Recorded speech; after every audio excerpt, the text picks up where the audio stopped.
Hello, कैसे हैं आप सब। मैं हूं अलका और आ गई हूं आपके सामने एक नया व्लॉग लेके। और इस व्लॉग में हम जाने वाले हैं महाबलेश्वर का जर्नी 130 किलोमीटर का है और 2 से ढाई घंटा हमें लगेगा रुकते रुकाते अगर हम जाते हैं तो। और वहाँ का जो मौसम है अभी मुझे नहीं पता है क्योंकि मैं तो फ़र्स्ट टाइम जा रही हूँ सितंबर में। और सितंबर में क्या, एक्चुअली फ़र्स्ट टाइम ही जा रही हूँ। तो मेरे साथ अगर आप जर्नी करेंगे तो वो भी फ़र्स्ट टाइम ही करेंगे। तो अगर मेरा वीडियो पसंद आता है तो लाइक कीजिएगा, शेयर कीजिएगा और मेरा चैनल सब्सक्राइब ज़रूर कीजिएगा। मिलते हैं थोड़ी देर में, तब तक के लिए मैं थोड़ा सा काम ख़त्म कर लूँ फिर निकलते हैं।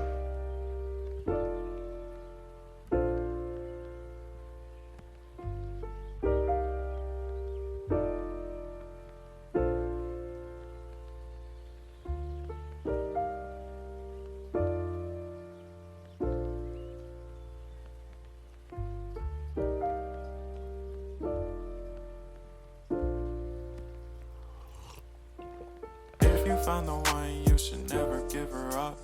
I think it's the way life changes when in love, yeah. I surround my soul with the positivity. That's why I don't worry about the things that I don't see, yeah. These days I don't worry about much. I think we should have some more fun. I still dream about the days when we were young. I'll take a hit and still finish in one, yeah, yeah. Memory lane isn't that too far away from our hearts, yeah, yeah. The ones we keep close, we should never let go. So tell me who you love, baby. Take a moment to unwind, fix yourself and realign yourself with the world, baby. Breathe slow, baby. Pune से महाबलेश्वर की दूरी है 130 kilometre की, जिसको तय करने के लिए करीबन आपको 2 से ढाई घंटे लग जाएंगे क्योंकि पूरा रास्ता वहीं आपको ऊंचा नीचा मिलने वाला है, घाटों से भरा, खाई से भरा। और आप सावधानी पूर्वक गाड़ी चलाइए क्योंकि किसी बात की कोई जल्दबाजी नहीं है जब आपको ऐसी रोड मिलती है। और मैं मज़ा लेने वाली हूँ इस प्यारे से नेचर का, और आप भी बने रहिए मेरे साथ अभी वीडियो में।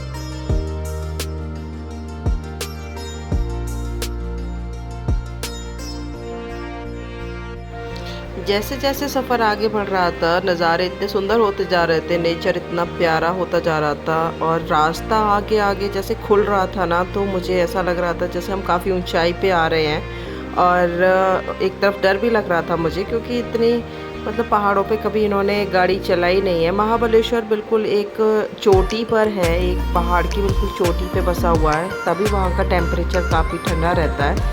और मौसम में बदलाव तो हो ही गया था क्योंकि जहाँ बादल होंगे बारिश होगी और कोहरा होएगा तो वहाँ तो नॉर्मल सी बात है कि मौसम बहुत ठंडा होने वाला था अब आगे।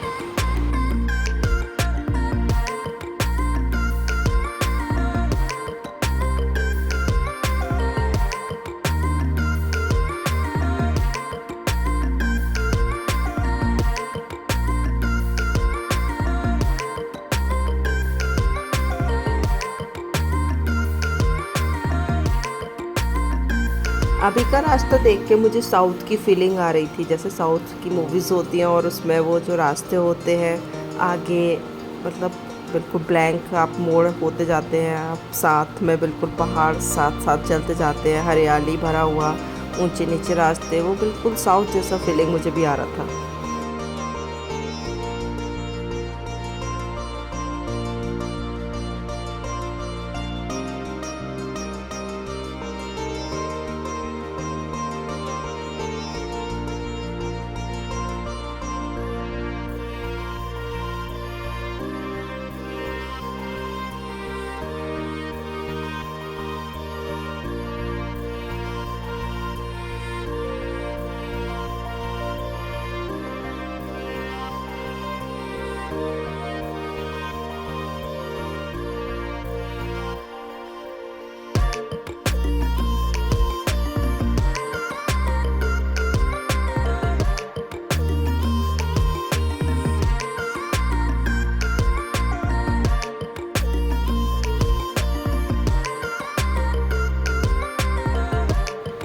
महाबलेश्वर मेरी बहुत फेवरेट सी जगह रही है हमेशा से। जब कभी मैं आगरा में हुआ करती थी तो हमेशा सोचती थी कि कभी मौका मिलेगा ये जगह घूमने का, और महाकाल जी ने पूरा किया मेरा सपना, क्योंकि मुझे इस जगह बिठाया। यहाँ पे हूँ तभी मैं यहाँ के आसपास के जितना भी जो डेस्टिनेशन है बड़े अच्छे तरीके से घूम रही हूँ। और कोशिश यही रहेगी आगे भी कि जब भी जहाँ भी होंगी आपके साथ सारी जगह एक्सप्लोर करूँगी जो भी मेरे से हो पाएगा।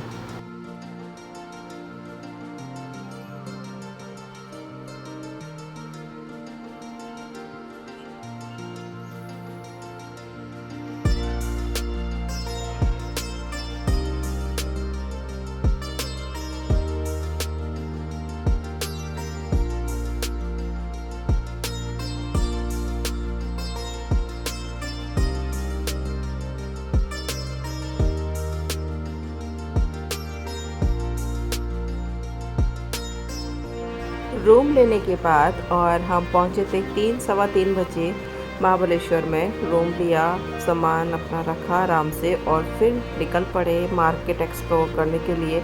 और किस्मत देखिए कि इतना ठंडा मौसम हो रहा था, यहाँ पे बारिश अलग लगी हुई थी। और ये जो यहाँ का मेन मार्केट है जहाँ पे आपको हर तरीके की चीज़ देखने को मिल जाएगी। खासकर कि गणेश चतुर्थी का मौसम चला हुआ था, तो महाराष्ट्र में तो गणेश चतुर्थी की हमेशा धूम ही लगी रहती है। तो हम उसी टाइम पे यहाँ पे पहुँचे हुए थे।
तो बिक्कू भाई साहब तो अपने चटपट में शुरू हो गए थे शाम को, और हम फिर रात में निकले खाना खाने के लिए।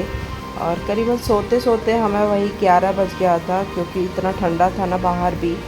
और अभी फ़िलहाल तो बारिश बंद ही हो गई थी जब हम रात में निकले थे। खाना वाना खा के आए, हल्का फुल्का ही खाती हूँ मैं तो, और इसके पापा तो बिल्कुल ही वही दाल चावल सब्ज़ी रोटी वगैरह। किसी चीज़ का कोई एक्सपेरिमेंट नहीं करना होता है खाने पीने में। बाहर जो ठीक ठाक मिल जाए वही सब खा पी के पेट भर लिया जाता है। और खाना वाना खा के हम गए रूम में, सोए। उसके बाद अर्ली इन द मॉर्निंग हम उठे और निकले फिर बाहर। गाड़ी हमने अपने होटल के सामने ही वहीं खड़ी कर दी थी।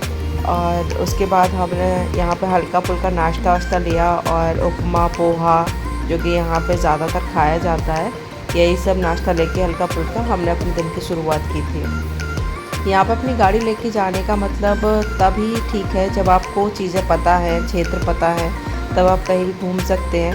लेकिन जब पता नहीं है तो गूगल के सहारे बिल्कुल मत चलिए, क्योंकि गूगल 1 घंटे की जगह 4 घंटे घुमा सकता है आपको। तो यहाँ पे प्राइवेट कैब की हमने और जगह एक्सप्लोर करना शुरू कर दिया था। तो सबसे पहले पहुँचे थे हम भोलेनाथ जी के मंदिर में। भोलेनाथ जी का जो मंदिर अभी आपको दिखाई देगा, ये 5000 साल पुराना मंदिर है। और यहाँ पर जो शिवलिंग है वो मतलब जो एक रुद्राक्ष रूप होता है उसकी तरह बने हुए हैं। और यहाँ पे पंचगंगा करके एक जगह है जहाँ से गौमुख से आपको 24 घंटे पानी निकलता हुआ दिखाई देगा। और बोलते हैं ये बहुत पवित्र जल माना जाता है। तो यही जल हमने भोलेनाथ जी को चढ़ाया था।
तो अभी आ गए हैं हम यहाँ पे पॉइंट्स सारे घूमने के लिए। तो ये एक साइड है जहाँ पे करीबन काफ़ी सारे पॉइंट्स हैं और यहाँ पे आपको एक एक मिनट में ना बादल दिखाई देंगे, एक मिनट में बिल्कुल साफ़ दिखाई देगा, धुंध हो जाएगा। इतना प्यारा ये नज़ारा था ना, बहुत सुंदर नज़ारा था यार। मैंने कभी मतलब ऐसा सोचा नहीं था कि मुझे ये सब कुछ लाइव एक्सपेरिमेंट मिलेगा देखने को। और मेरी लाइफ का बहुत प्यारा सा एक टाइम अभी चल रहा था, जैसे मैं कैरी कर रही थी अपने फ़ोन में। और यहाँ पे आपको मतलब पेड़ों के अंदर बिल्कुल बादल जिसको बोलते हैं ना, घूमते हुए नज़र आएंगे। आप बादलों में ही घूम रहे हैं, इतनी ऊंचाई पे ये जगह हैं और ये सारे पॉइंट्स बहुत सुंदर बने हुए हैं।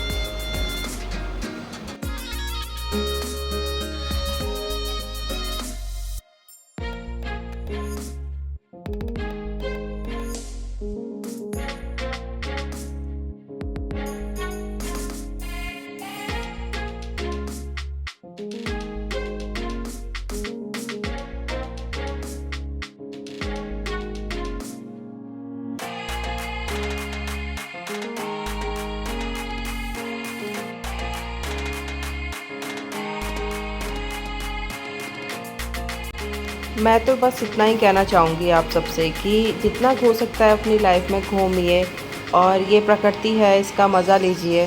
प्रकृति के साथ कभी खिलवाड़ भी मत कीजिए कि आपको नुकसान हो, क्योंकि जो चीज़ें भगवान ने हमें सिर्फ घूमने के लिए और एंजॉय करने के लिए दी हैं उसको सिर्फ इतना ही यूज कीजिए, उसके साथ कोई खिलवाड़ मत कीजिए। और ये सारी चीज़ें आपकी थकावट, आपके शरीर की जो भी परेशानी होती है, बहुत ज़्यादा टेंशन वगैरह आप होते हैं, तो ये सारी चीज़ें आप देखने के बाद बिल्कुल टेंशन फ्री हो जाते हैं। आपको अंदर से एक एनर्जी मिलती है, पॉजिटिविटी मिलती है ये सारी चीज़ देखने के बाद। आपके आसपास इतना सब कुछ सुंदर है, लोग वाग तो इतना दूर से एक दूसरे देश में जाते हैं ये सब एंजॉय करने के लिए, लेकिन अगर आपके पास इतना सब कुछ एंजॉय करने के लिए है तो उसको बिल्कुल एंजॉय कीजिए। और मैं तो इतना ही कहूँगी कि देखिए, एक एज के बाद जब आपको लगता है कि आप चल नहीं सकते हैं, तो बस ये यादें रह जाती हैं आपके साथ जो आप कैरी करते हैं पूरी ज़िंदगी। तो बस मज़ा लीजिए इस प्रकृति का, क्योंकि आज एज है, आप घूम सकते हैं। एक टाइम होगा शायद इतना हम एनर्जी के साथ ना घूम पाएँ, तब बस ये सोच के ही ना खुश हो सकते हैं कि हाँ, हम वहाँ घूमे थे।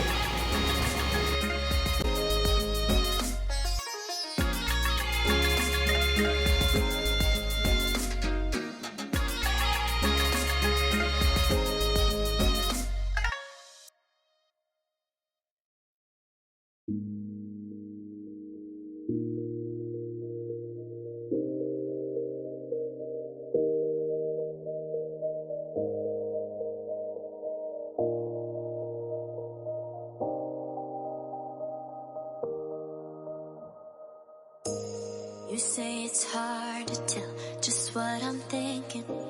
You think it's hard to see behind my smile. I'll say whatever you want, let you walk into my heart if you want to. You can ask me anything, no walls between us, ain't no mess. I'ma tell you all my secrets. You can ask me anything, no walls between us, ain't no mess. I'ma tell you all my secrets. No secrets, no, no, no, no secrets. No secrets, no, no, no, no secrets. Wanna show you